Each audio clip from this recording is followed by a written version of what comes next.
不是我们潜灵宫的，你是何人？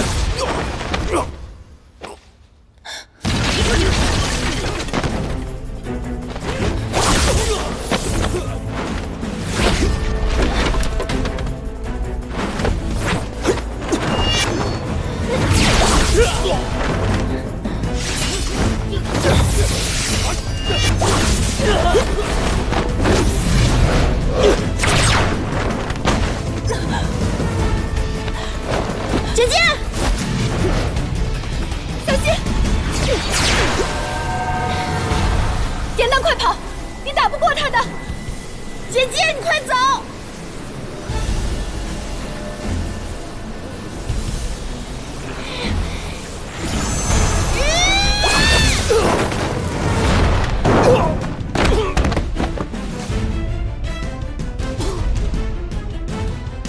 我也太厉害了吧！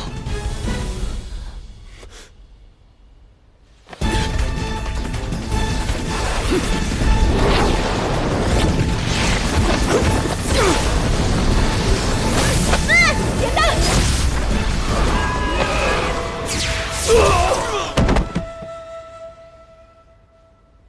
女君，救命！打他们！手。啊不！松不走！这人都倒了，你还要抱到什么时候啊？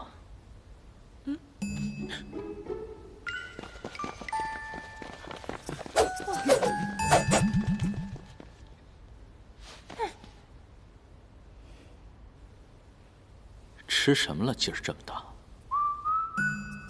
要你管？要我管？你不是要当烈士吗？能不能有点出息？不能！你没看到刚才的架势，你再晚来点，我都要被烧成灰了。烧了好，本君正好落个清净。哦，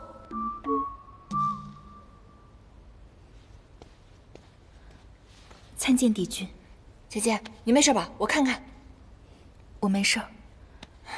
你知不知道，焚化旧法器是魔族奸细刻意为之，为的是以紫薇瓶还有神树之液炼制剧毒。我怕你来此地危险，我才顶替你的。你怎么还跟过来了？多谢应渊君对颜淡悉心教化，令他仙法见长，只系感激不尽。悉心教化，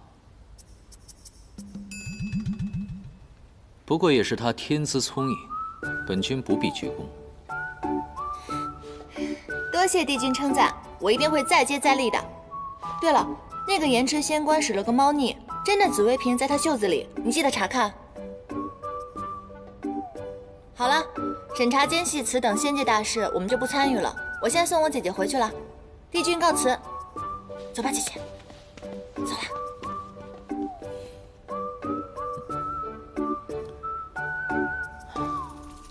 我们从小一块儿长大，芷溪的功课最好，修为最强。如今颜淡得应渊君的教化，仙法突飞猛进，恐怕早盖过了芷溪。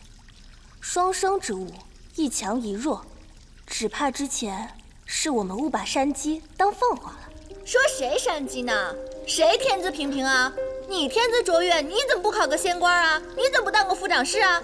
他要是天资平平的话，我看你是天资奇差。你不光奇差，你还坏心眼儿。你心眼怎么那么坏呢？你还跑是不是啊？我帮你去教训他们。不必同他们置气了，更何况他们说的也没错。帝君不是一早就说过了吗？我的确是那个弱的。你怎么能听那个小人帝君说的话呢？你现在是众仙子当中最优秀的那一个，你也考上仙阶了，并且是仙官，谁还比你优秀啊？可是今日我敌不过燕池仙官，你却能几招将他制服。哎呦，我那是碰上运气了，我不过是恰巧读了几本仙书。如果你在掩虚天宫被教习的话，你肯定比我厉害，一招就能把他制服的，真的。我没有那样的运气。你快走吧，就送到这里，省得银灯看到又要刁难你了。可是，行吧，芷溪，你记住了，不管别人怎么说，你在我心里就是最厉害的，是那个永远会保护我的姐姐。别瞎想了，那我先走了。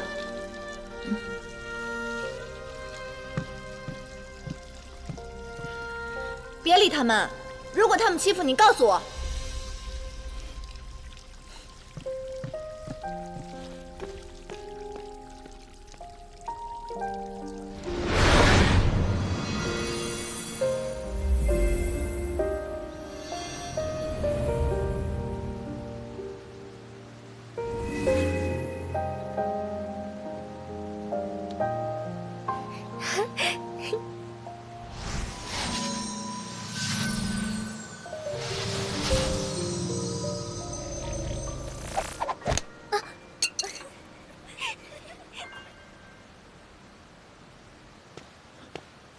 没事吧？怪我教的太快了，不心急，慢慢来。师傅，你不知道他是谁吗？他很有名的，邯郸画人解妖池之威啊，那可是段佳话，全仙界都知道。双生之物，一强一弱，他肯定是弱的那个。别人教3遍怎么都学会了，他学几天也学不明白。不是教得快，是他笨。就是啊。好了，不要议人是非。天资差一点没关系，可以以听为主，不用逞强硬学。要是学不清楚，反而伤了自己，那怎么办？我不是弱的那个，我能学会。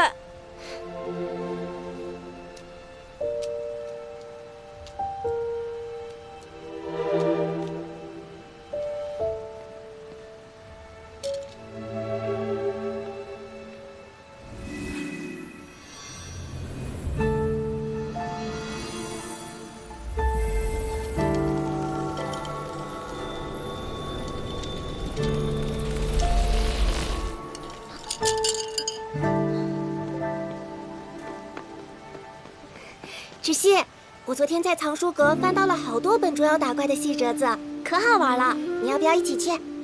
严旦，你不能总这样天天逃课啊，要不然可没有教习师傅愿意教你仙法了。那教习师傅讲课讲得太无聊了，哪有看细折子好玩啊？你不去，那我自己去啦。去吧。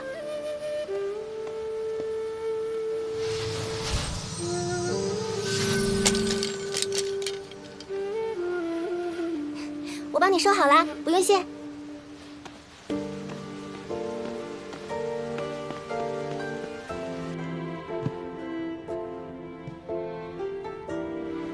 这么多年，我刻苦修炼，屈辱忍耐，我咬紧牙关往上爬呀爬，爬进了妙法阁，爬上了副掌事之位，眼看着又要爬上仙阶。我以为努力能改变这一切，原来还是逃不脱一出生就注定的命运。严旦，你天赋异禀，做什么都轻而易举，你永远不会明白的。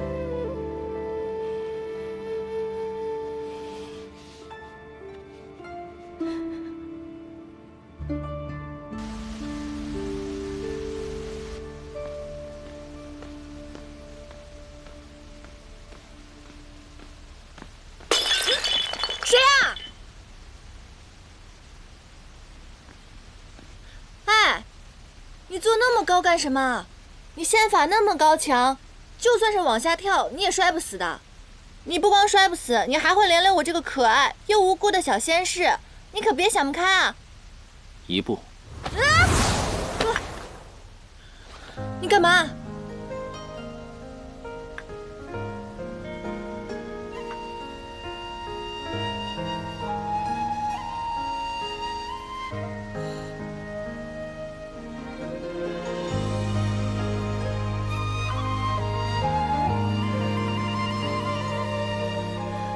你要对我做什么？我能对你做什么？拍瓦片会吗？哦，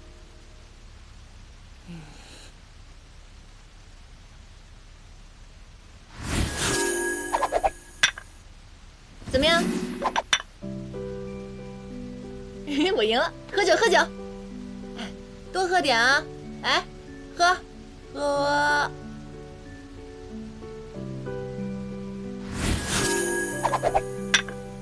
咦。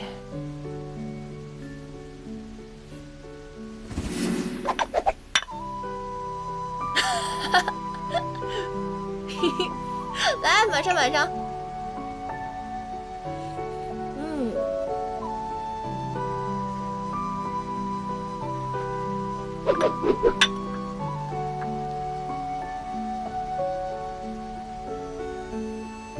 哎，你说像你们高阶神仙都那么奇怪，还是只有你那么奇怪啊？翻乌龟、砸瓦片，其他神仙也会这样吗？哦，你就没有一点正常的兴趣爱好吗？哦，想起来了，有。罚我抄书，让我补腰带，逼我下棋，这都是你做的好事儿。哎，这就对了嘛。奇怪归奇怪，开心最重要啊。我平日看上去很不开心吗？唉，怎么会有开心的神仙动不动就去翻小乌龟呢？我就不明白了。你已经是帝君了，你还有什么不开心的？如今奸细已经找到了，事情也平息了，你应该高兴才对啊。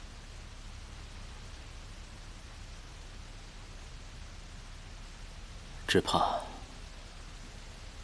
事情还没有平息，又要开始了。当你很渺小的时候，很多事情你都可以去改变，就像你一样，排戏、捣乱、交朋友。一旦身居高处时，很多事情你根本都改变不了。所以你就打算跳楼？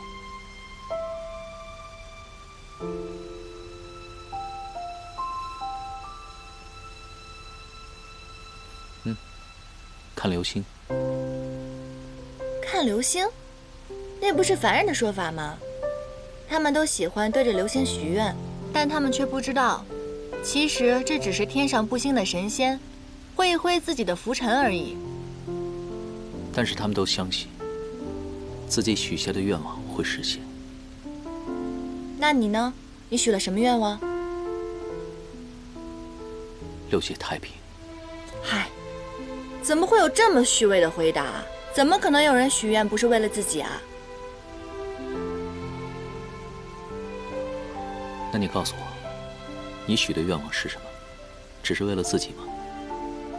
当然了，还有我姐姐跟我朋友，我也会帮他们一起许。你身为帝君，心里就只有6界，难道就没有什么求而不得的事情，还有关心在意的人吗？对我来说，维护6界的安好才是最重要的。除此之外，我心里装不下其他。6界之战，养息万余年，如今魔族的兴起正在暗潮汹涌。若战争一旦开始的话，这万年的努力和平静都会化为虚有。那如果旁人不知道你的牺牲呢？或者像9级一族那样被人遗忘，或者被人唾弃，你也愿意吗？作战不是为了美名，也不是为了被铭记，而是为了停止战争。见过生灵涂炭，就不想再看到往日的景象再出现。还好我生在太平盛世，不用想那么多。有些事情是一定要经历过才会懂。不过你这样也挺好，一个无忧无虑的小仙，什么也没有经历过，不用去想，那就希望自己的愿望没有白许吧。好了，不说这些了。隐渊帝君，之前的事是我有眼不识泰山，我哪知道这颜淡小仙子竟然是您宫中的仙士。无妨。没想到颜淡小仙子仙灵上清，写的竟是创世之战。四位帝君忠勇无双，天庭上下理应多多学习。帝君一番苦心，小仙着实钦佩。是他写的《创世之战》？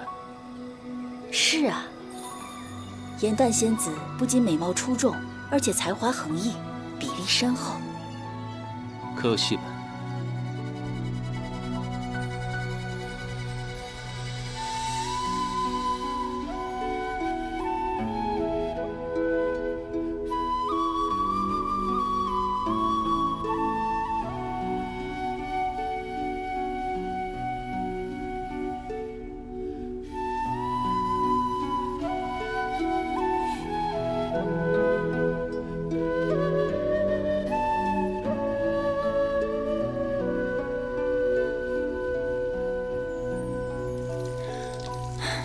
创世之战距离现在已经万年之久了，这史料都没有当年的地形图，还有战况的记载。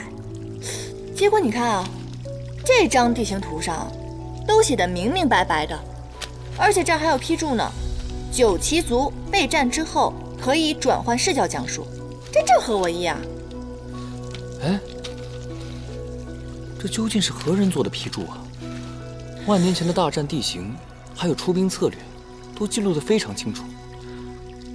若非是参加过战争之人，绝对不会了解这么清楚。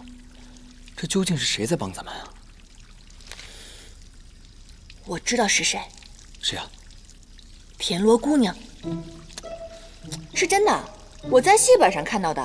这是凡间的一个传说，说是有一个非常善良的凡人，但是生活得很辛苦，于是这个田螺姑娘便在晚上的时候替他洗衣做饭。这不巧了吗？你看看我，也是一个善良可怜的小仙士啊！啊，好，你说什么就是什么啊！我太聪明了，我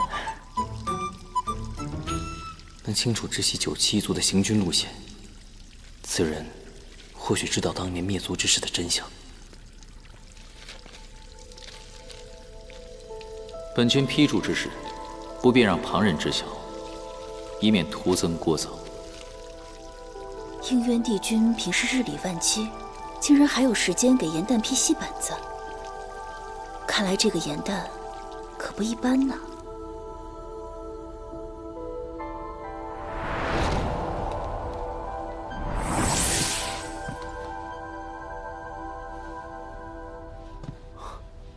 哇，如此华贵的宫殿，怎么说也该是位居上仙吧？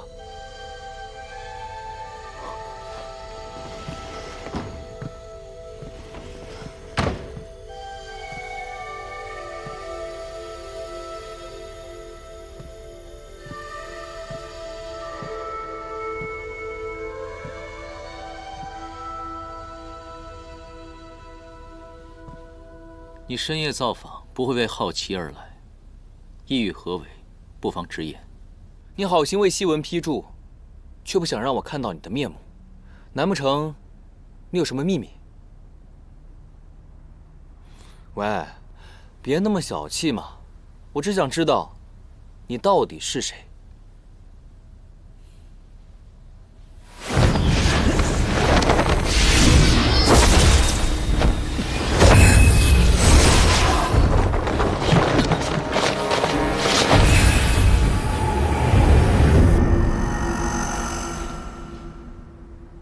？9旗遗孤，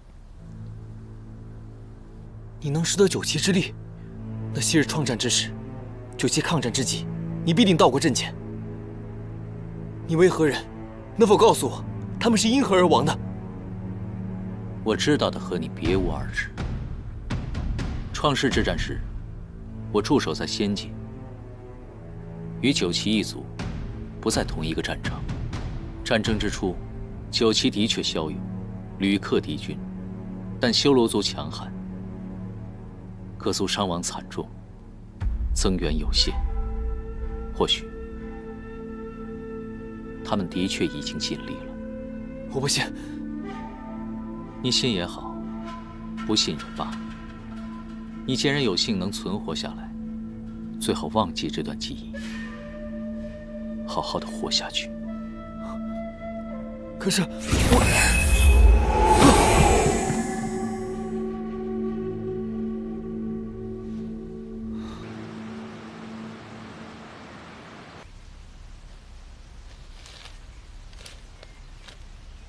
应渊帝君看着满是废墟与尸骸的海边，发现一只乌龟从尸骸中爬出。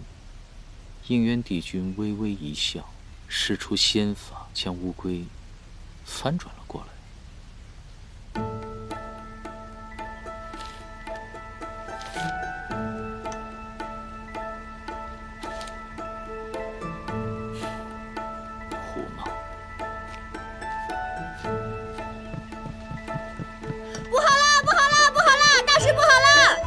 颜淡，近之一劫，你愈发放肆。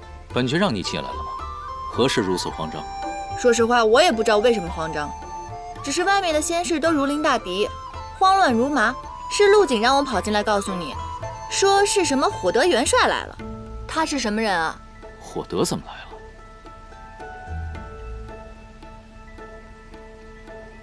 帮我。啊？还有谁？应渊小儿，给我出来！昔日亲口承诺，只要是本帅打赢了，便将自铸的兵书双手奉上。上次平乱，本帅发挥失常，略出一筹。今日重新比过，大丈夫言而有信。谁要是躲在屋子里装聋作哑，谁就是胆小怕事的懦夫。老元帅，今年已经比了10次了，每次比武，偃虚天宫都被打成废墟。再来一次，仙界可真拨不出经费了。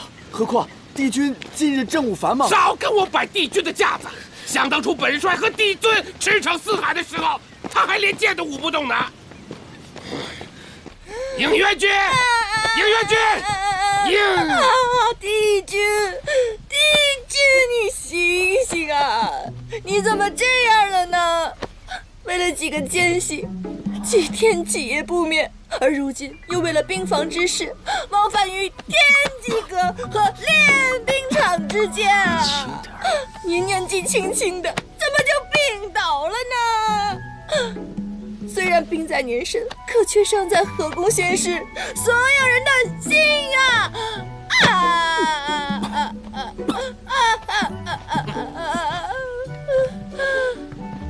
醒醒，醒醒！火德元帅，元帅，许久不见，风采依旧啊。只是本君抱病在身，无法起身相迎。应元君向来仙体健壮，怎么那么巧突然病了？回火德元帅，天一说是操劳过度，又邪风入体，若不好好休养的话，恐怕要伤到元神了。何时能好啊？10天半个月。那是不可能的。天一说了，操劳、体虚、易累，伤及根本，这一切10天半个月是不可能好的，最起码要1年半载。应元君何时身边多了一个这么聪明忠心的小仙士，口舌还如此伶俐呀？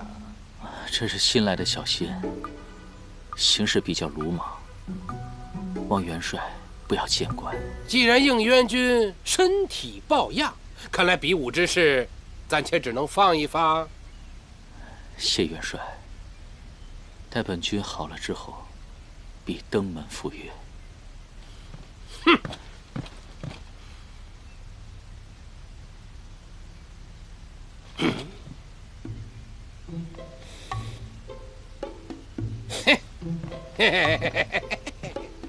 帝君染病，本帅身为长辈，怎能安心离去呀？既然这偃虚天宫没个会伺候的，那么本帅便留下来照顾一二。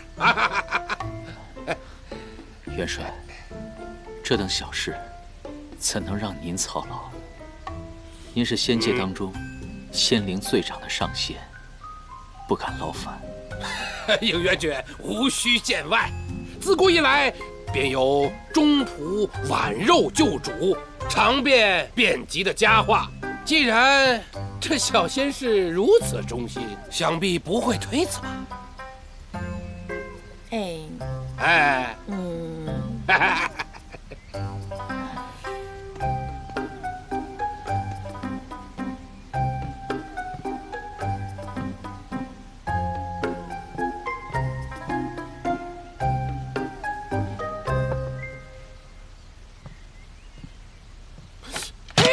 应元君身体如此虚弱，饮食之事怎能自己劳神？你喂，哦。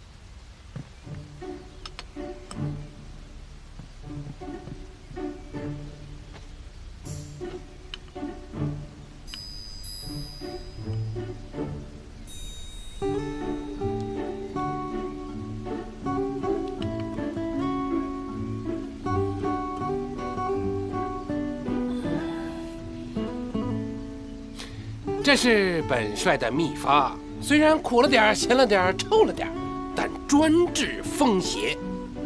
应元君如果不愿意喝，想必是这小仙士伺候的不周。来人呐！不必了，喝。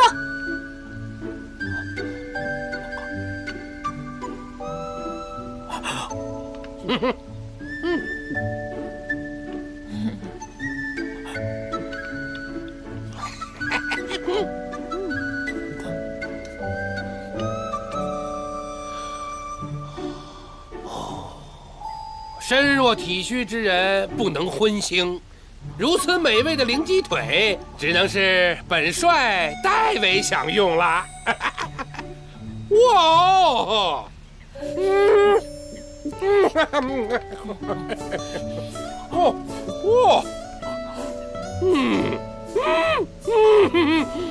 对，不能荤腥。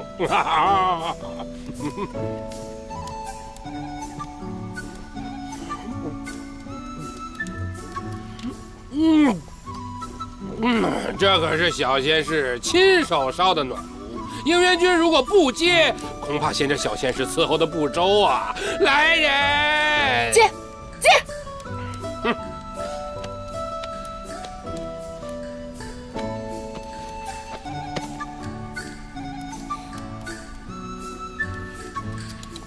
真是主仆情深呐！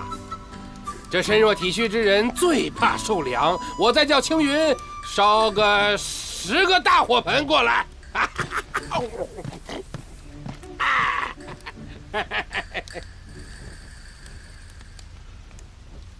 帝君，你还好吧？你觉得呢？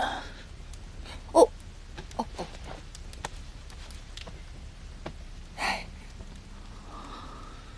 帝君，要不然您就把兵书给他吧。这老头现在天天想让我割肉给您治病呢。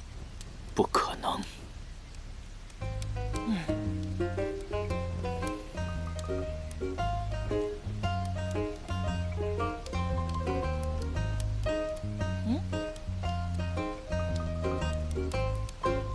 饿了。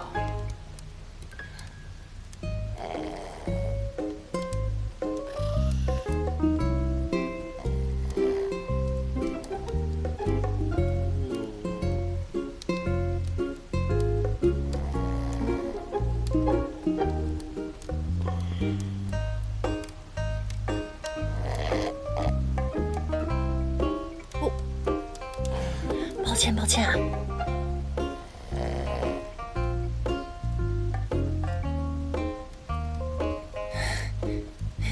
你倒真是个忠仆，演技不错。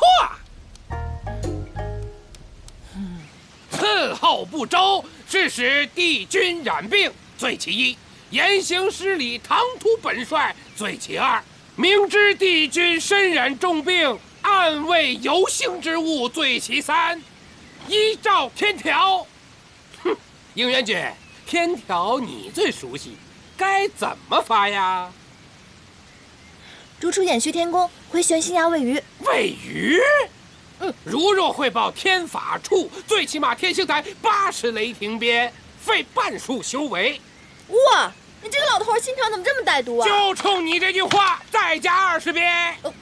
哦，够了。这混元玉带可是帝君的爱物，这可怎么办呀？啊！两位仙子，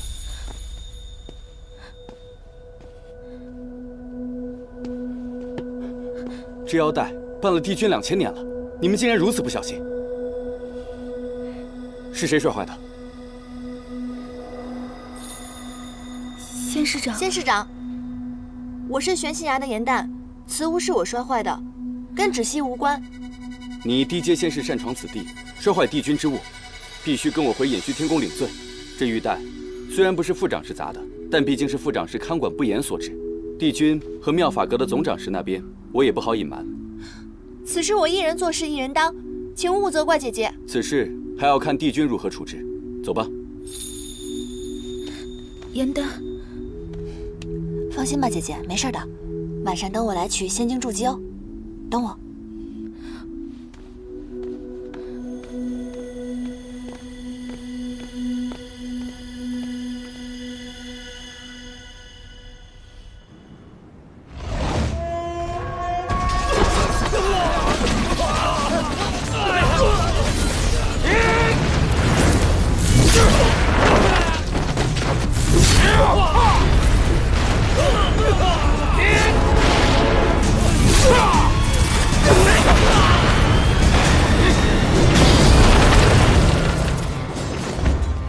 元帅，妙法阁掌事思璇所到法器已被魔族转移。你速去找应渊帝君，让他务必拦截住丢失的法器，否则此战难以平息。是。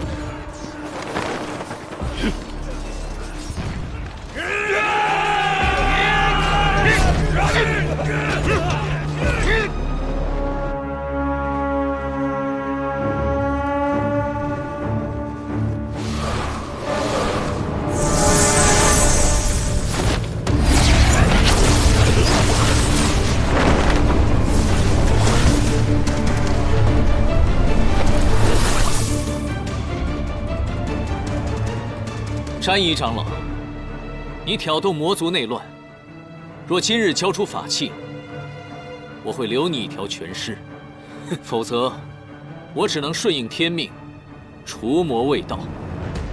这9重天最强的法器都在我手上，休想让我束手就擒！解阵，诛杀帝君！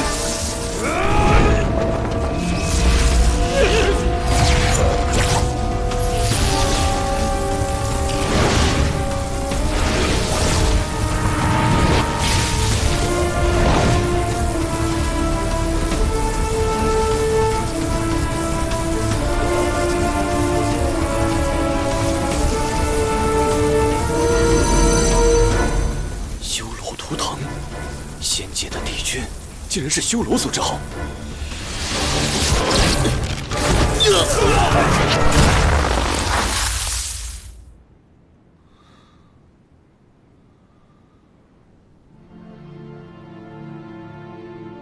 我想你的身世，今日也该告诉你了。你乃是上古恶灵之首修罗族，和仙界仙子所生。你额上的黑纹，便是修罗族的图腾。那我的母亲呢？当年你的母亲被你父亲蛊惑，她在生下你之后才知道，原来被利用了。于是她选择了以身殉道，和你的父亲同归于尽。在临终之前，她把你交给了我。应渊，你本不该存在于这个世上，但当时你太年幼了，吾不忍杀你，于是抹去你额上的黑纹，亲自抚养你，教化你。但是应渊，你要记住，你修罗族的身份绝不可暴露。如果在仙界有人知道你是修罗族的后代，必会杀之而后快。所以你是仙灵之后，无父无母，记住了吗？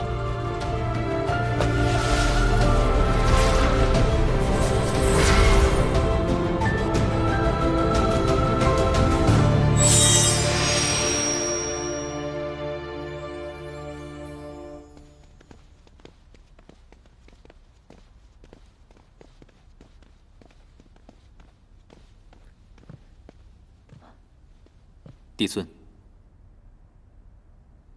如今魔族内乱已平，被盗法器尽数追回，已录入了妙法阁。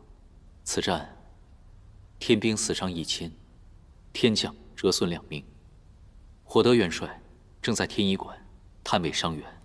这100年来，魔界内乱不断，每每累积仙界出手，方可平息。此次更因为思玄和魔族长老暗通款曲，将无数的仙丹送往魔界，才令战事焦灼数月。你此次下界，魔界的玄香可有异动？回禀帝尊，我的一应行动，玄香都鼎力支持。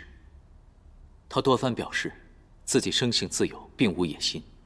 我细细的与他接触之后，发现他表里如一，和光同尘，并非伪善之人。邪神玄香若真无野心，便是6界之福了。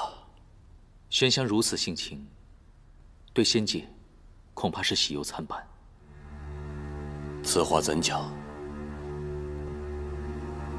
玄香，他并不适合做魔界之主，他不喜欢权势，任由长老争权引发内乱。如今魔族看似内耗，但分久必合。若有一方逐渐强大的话，魔尊之位难保不会易主。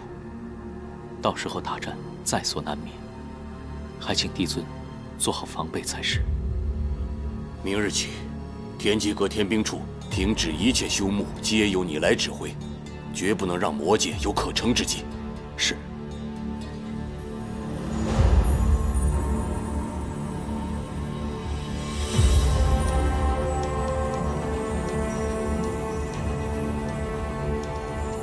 帝尊，已准备就绪。行行。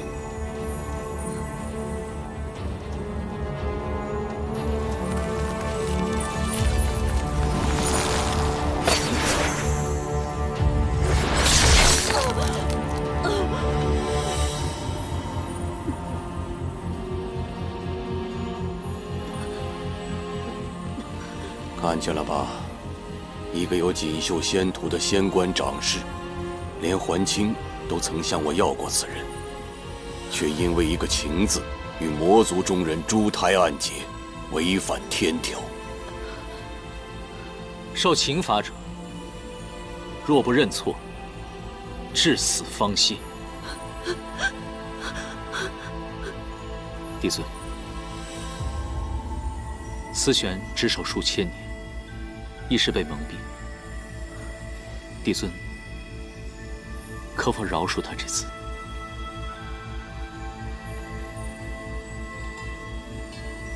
好，如若他肯认错，死后无留其元神，允其入夜望川洗净前尘，入凡界为人。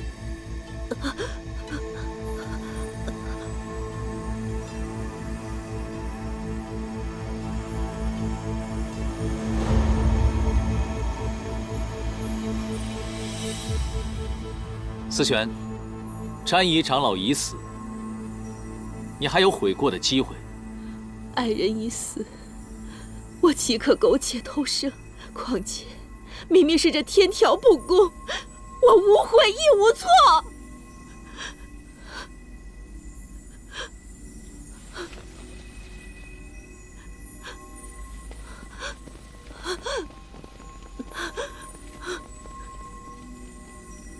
思玄，你因为情爱失志忘义，还在这信口雌黄，说什么天道无情，你知道吗？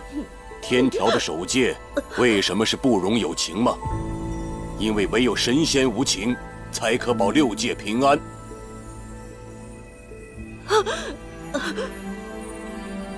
应元君，看见了吧？一个情字，一旦踏错，便是万劫不复。长士有情，便死伤千万；而如果帝君有情呢？那将是6界的浩劫，没有人可以幸免。你知道，现在6界为什么可以暂时相安无事吗？那是因为妖魔冥3界暗流涌动，所有的逆贼正在等待一个机会，在等待你暴露弱点。怎么，动恻隐之心了？你今日的不仁，只会生出怯懦，而如果他日六界大难，你又如何面对呀？帝君，请你即刻杀了我吧！这9重天，我是一刻也待不下去了。你为詹姨受6界之苦，牺牲一切，而那人在死之前从未询问过你的安危，值得吗？值不值得？帝君日后便知。我不会有那一日。请由心生，帝君，难道就无心吗？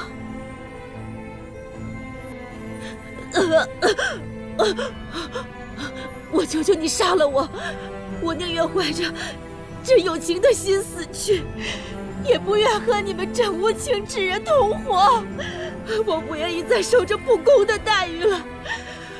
我求你，我求求你杀了我！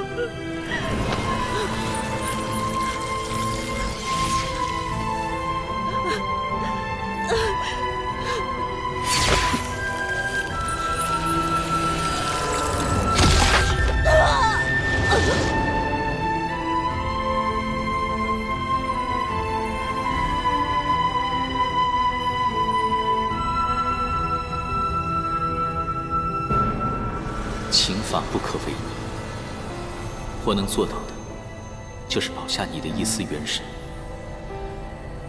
愿你能渡过忘川，重新开始，做个普普通通的凡人，可以爱，可以为了自己而活。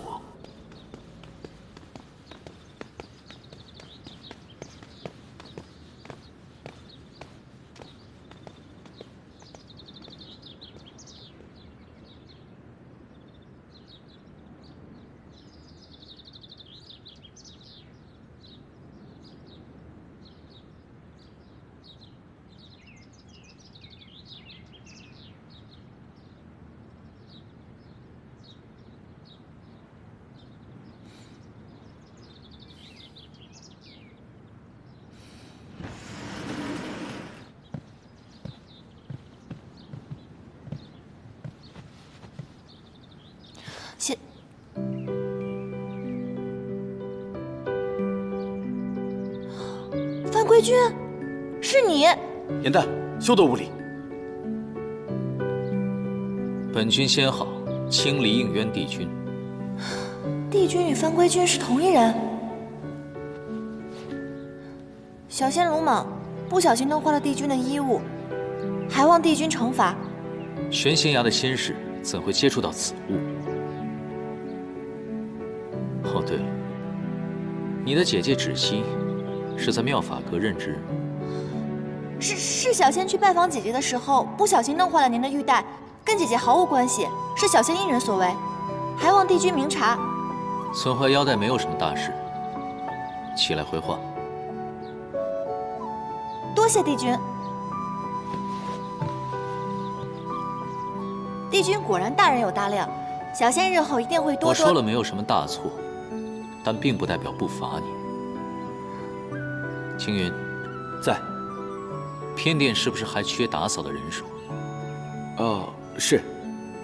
颜淡损坏玉器，性情顽劣，罚其入偃虚天宫侍奉，亲自缝补混元玉带，直到本君满意为止。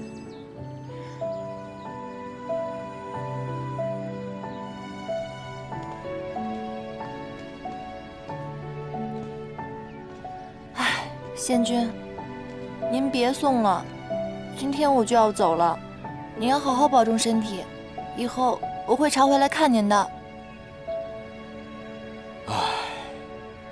没想到你走得这么突然。别难过了，这以后谁来帮我破解棋局啊？别哭了，仙君。仙君，我在您这宫里待了200多年，难道我除了给您破棋局，没有任何地方让您舍不得吗？您这么说，我可真是太寒心了。哎，我可不是这个意思啊。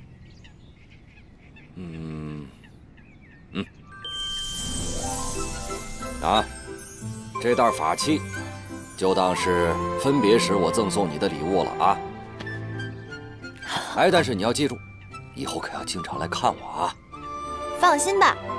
哇，仙君，这个法器沉甸甸的，我此刻终于感受到您对我不舍的心情了。这样吧，在临走前，我再帮您破一局棋，怎么样？哎，好啊，好啊，来。我突然想到了，我知道翻规的那个小人是谁了。是谁啊？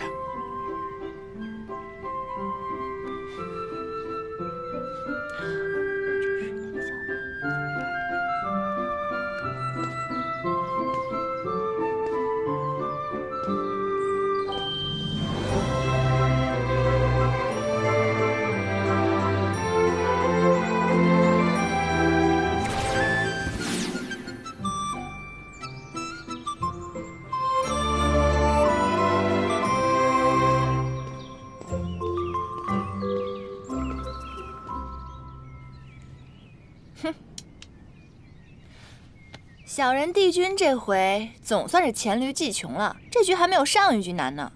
哟，你这一子下的可妙啊，以虚打实。你看看，把他这一脚的活子全都打成了废子。哎，你这一招是怎么想到的？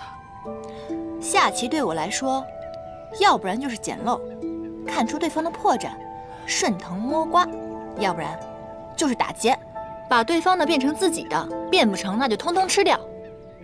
往往后面那一种是非常艰难的，但是愚公移山，铁杵也能磨成针的。妙！今日本想与仙君面对面切磋棋艺，没想到竟看到忠心仙士不舍救主的场面，本君都不好意思开口要人了。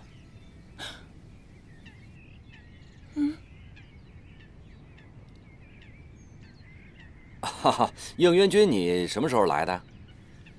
小人帝君那局我就到了。看你们如此专注，我也不好出声打扰。你好歹堂堂的上神，你这样如此偷听别人的墙角，这样不太好吧？唉，本君上梁不正下梁歪，影响的仙君一起作弊，真是惭愧。啊，应渊君，你说笑了，你一定是看我破解棋局呢特别的辛苦，所以呢你就一次一次的降低难度，故意放水，是吧？刚才只是说笑。颜淡呀，去了偃虚天宫之后呢，由你亲自教导，我想他的棋艺和仙法一定会更上一层楼的。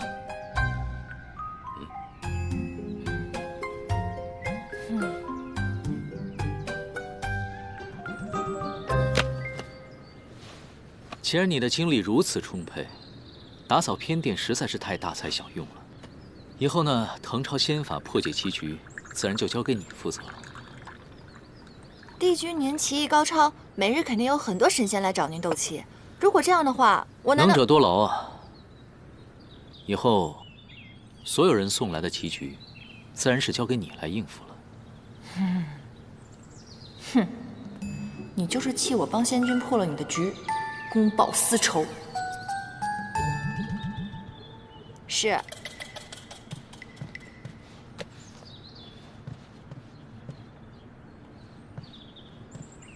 还有，混元玉带尽快补好，莫要让其他仙士去催，白白浪费别人的时间。是。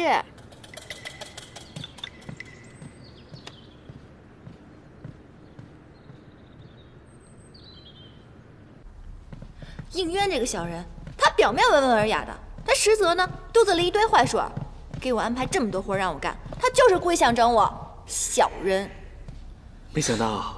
众人眼中如此完美的帝君，还有这样一面，这在我心目中的形象又丰满了一些。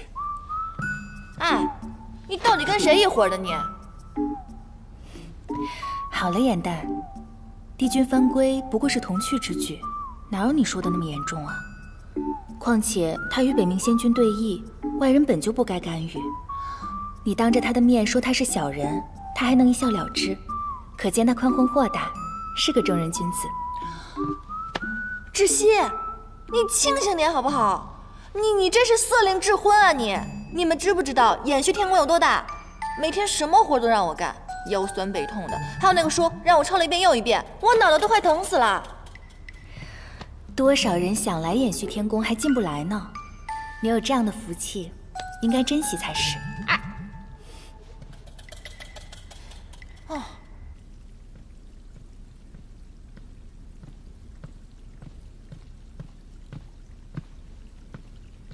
芷溪，长侍。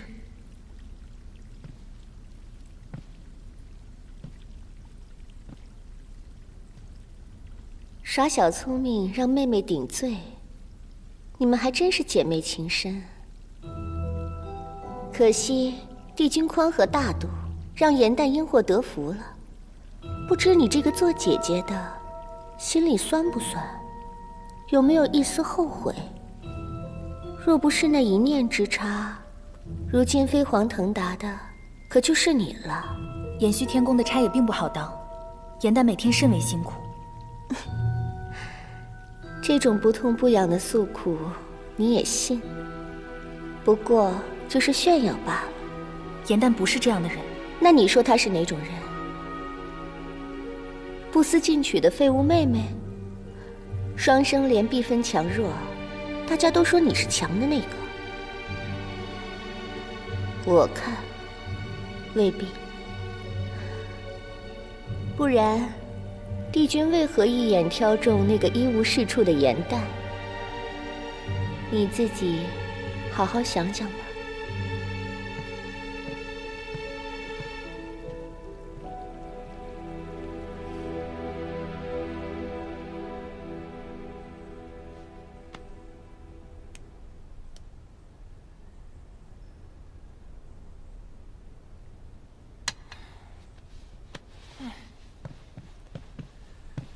颜淡，你最近神神秘秘的，还不告诉我你写了什么？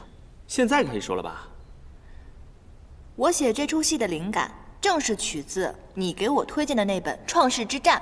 哦，上古初期，混沌初开，修罗族以神器无双镜打开了摩天结界，掀起大战。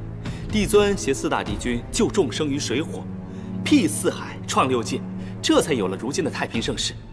你写了这么一出拍马屁的大戏，实在是太鸡贼了。我如果只写大战，那所有的神仙都能看出来我在拍马屁，我才没有那么蠢呢。再说了，光写战争只会流于枯燥，根本没有那么好看。那你到底写了什么啊？我呢，以战争作为背景，从一位已灭族的上古彝族的视角作为切入，以小见大，以弱趁强。你选了什么上古彝族啊？为了相助4帝君，在创世大战中全族覆灭的九岐。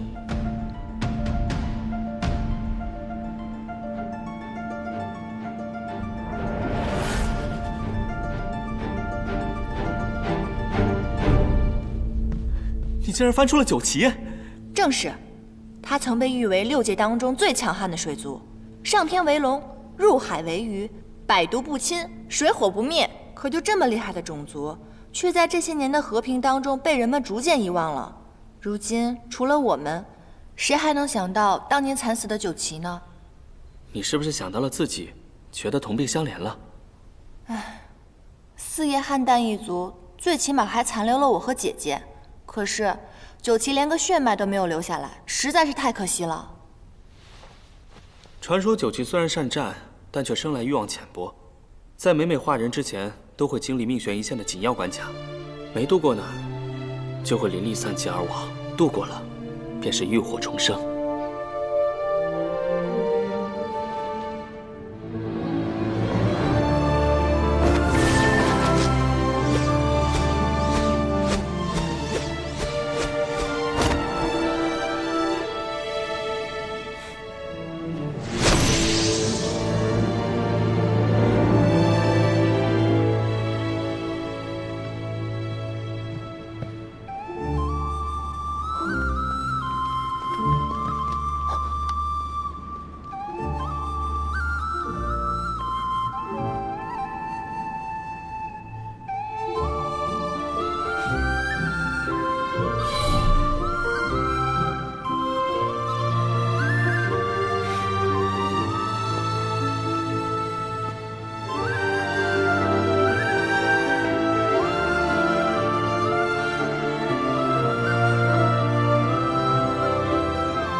阿晨，你所占之地，除妖冥两族之要隘，恐有腹背受敌之嫌，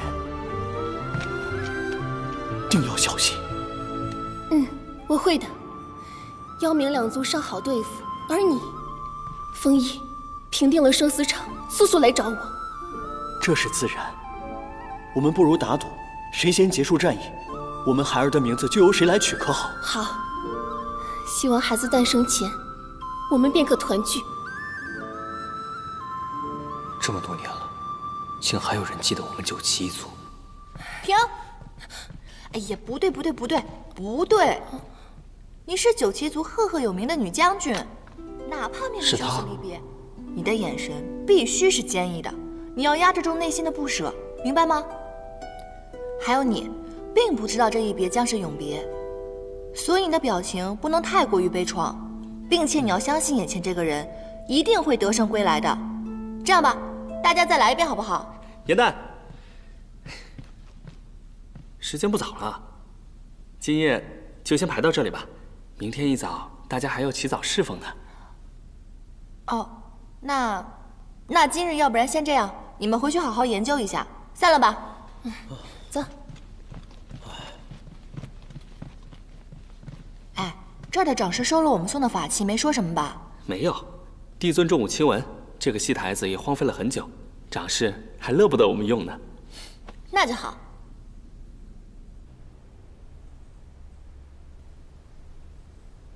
唉，这第一章是写九旗两位将军的生离，最后一章是写他们二人的死别。唉，也不知道中间四帝君的戏份该如何写。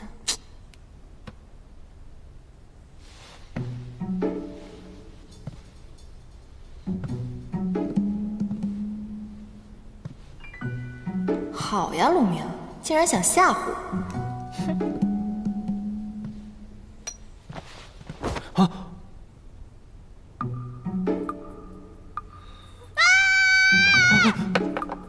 哇！我的戏码！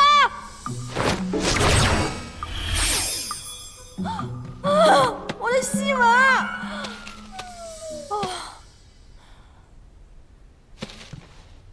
兄台，你哪位啊？你为什么半夜来我房间，还会水系仙法？你说，你干嘛的？不说是吧？好，你不说的话，我现在喊天兵抓你了。天！我呢，只是一个刚刚偷偷化成人身的一个黑羽小仙而已。啊，我是无意间误打误撞的走进披香殿，看见你们正在排戏，我觉得很有趣。我又想知道后续发展的情况，就偷偷溜了进来。我只是想看看后面的戏文是怎么写的。刚化成人形就长这么大？原来是水族，怪不得能灭火。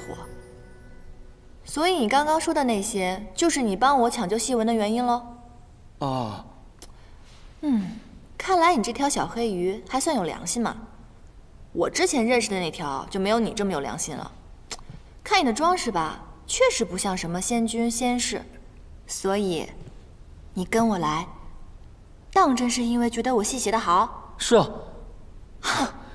乾隆尊还有尊后的故事，我也很想知道后面到底发展的怎么样了。哦，对了，九旗呢本来是我们的四海龙尊，我很想知道他们接下来的情况。你居然知道九旗？哦，我以为现在除了我，没有人知道九旗了呢。小伙子，有眼光啊！叫什么名字啊？我还没有名字。连名字都没有，看来他定是身份微末，处事艰难。是这样的啊，今天你遇上我，算是你的幸运。以后跟着我吧，只要有我在，保证带你吃香喝辣，做一个快活神仙，怎么样？若非是他在我渡关的危急时刻献出真身相救，我必不会这么顺利的成功化人。既然如此，就算做个跟班也无妨了。怎么样？考虑好了吗？当真如此？当真如此啊！你不是还没有名字吗？让我来帮你取一个吧，等着啊。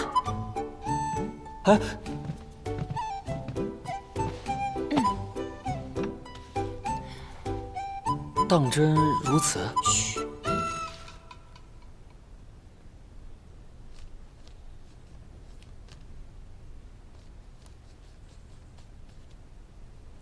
好了，这个名字竟然还不错，是吧？于墨。嗯，我明明写的是于黑土啊。啊？不是你说的吗？你刚刚从小黑鱼幻化成人形，所以我觉得黑土很适合你。不，这名字未免也太土了吧？还是于墨好听一点。你看啊，是命运让我们相遇，又是缘分让我来看错这2个字，所以我决定往后还是叫于墨吧。虽说有道理啦，可是我还是觉得黑土比较可爱朴实啊。不是，还是顺应天命吧，往后就叫于墨吧，好不好？那好吧，就叫这个名吧。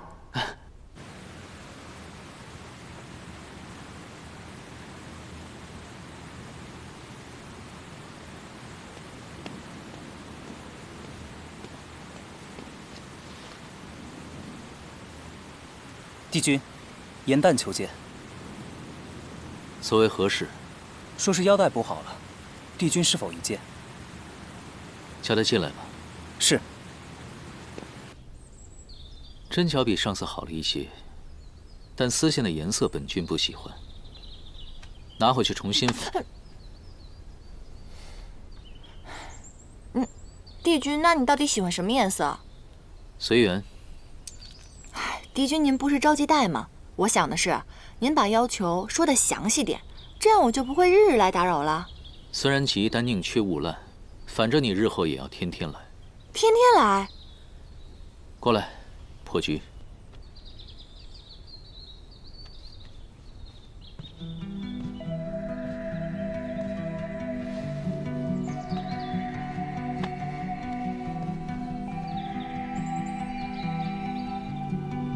这盘棋局比帝君给仙君的那盘棋要深色奥妙很多，这是哪个宫的仙官给的？是我自己设计的，你看看，可否能解开？我试试。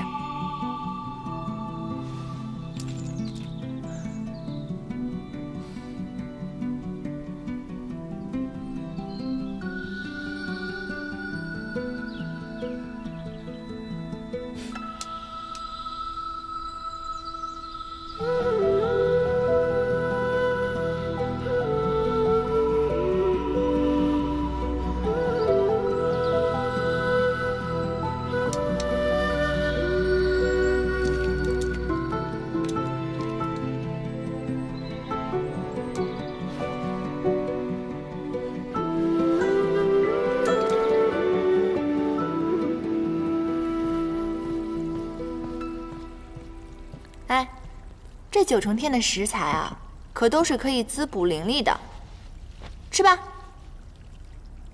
刚才我进来的时候就说了，我绝对不干偷鸡摸狗的勾当，你还偏要我坐在这儿。切，假正经。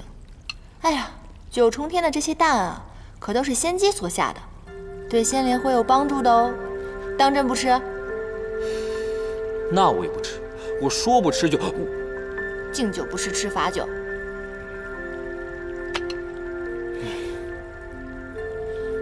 我说，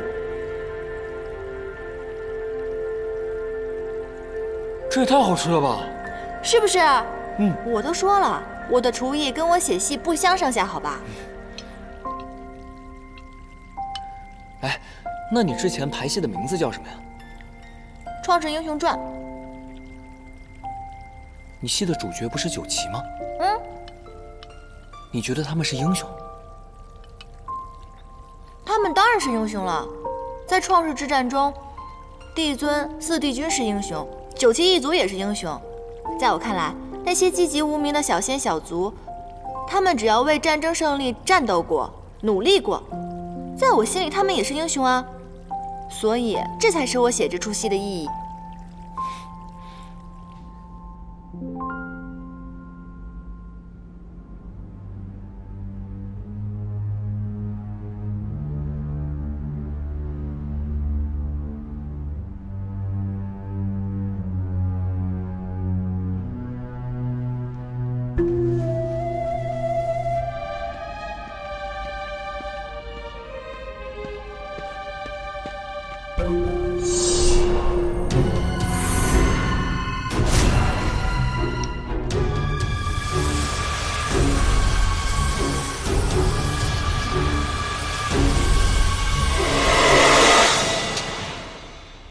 真是不查不知道，一查吓一跳。原来地崖上那棵昆仑神树，竟然是创世之战后挪移过来的。神族与魔族仅是一线之隔，而且此树灵力太过强盛，司帝君肯定是觉得不宜长期种在魔族，以防以后难以控制。反正我是无法体验大战时那种惨烈了。不过那棵神树，咱们倒是可以去看看。哎，我正有此意。不可，昆仑神树是靠吸收灵力为生的，若是不小心被它捆住，几百年的修为就要废掉。况且，地崖是9重天的禁地，若是被抓住了，可是要受罚的，知道吗？快点，快点！哎，救命啊！救命啊！二位仙友，救救我！你是哪宫的小仙官啊？你怎么被这神树给捆住了？我一时贪玩，误闯了禁地，没想到就被这棵树给缠了。可是古籍上记载，只有对此树施了灵力，它才会主动攻击。你又为何偷偷在此施法呢？我怎么知道这么多？我只是看叶子好看，想取回一片拿回去做书签罢了。小心，他骗我们。啊？你骗得了别人，骗不了我。你刚刚在撒谎，那树上有刀痕，是不是你弄的？昆仑神树的枝叶既可以制毒，又可以制成灵丹，你一定是偷偷到此的。说，你是哪个宫的仙使？说。